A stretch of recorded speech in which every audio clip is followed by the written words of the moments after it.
Somebody might say, well, the death penalty, right? Yeah, that's just Old Testament.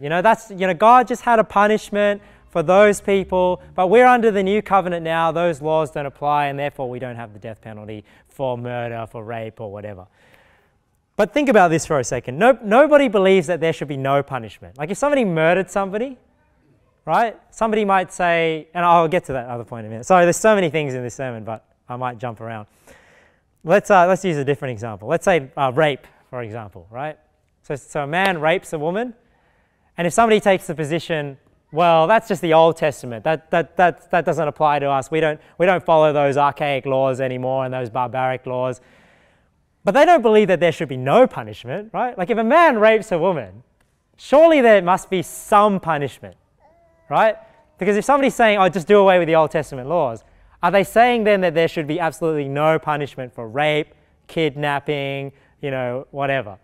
No, right? They believe in some punishment. So then my question is, well, where are they getting that standard from? So because you're going to decide what the just punishment is for rape, how are you going to decide? You're going to take a vote? Are you going to just decide what you think is the right way to decide what the just punishment is?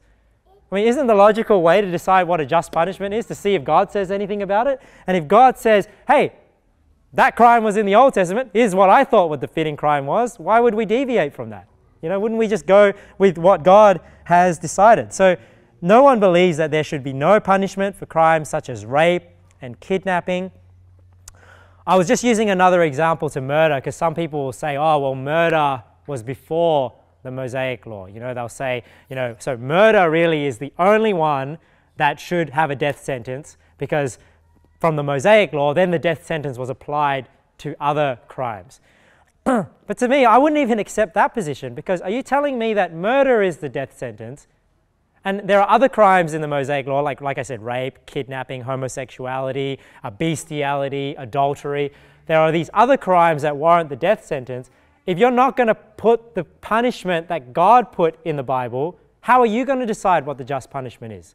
What standard are you going to use if you don't use the Bible? So if it's not going to be God determining what is the just punishment for each crime, who does determine that? If God institutes a penalty for sin and we think it's unjust, are we more just than God? Like, you know what I mean? Like if murder warrants capital punishment and God says, yeah, they shall surely be put to death, and you go, no, I think there's a better way to handle that crime in a society. Are you more loving than God? Like, are you more just than God because you have a better way of doing things? I think we ought to be humble enough to think, I don't have all the answers. I'm not the epitome of knowledge. I need to go to a God that has infinite knowledge and take my direction from Him.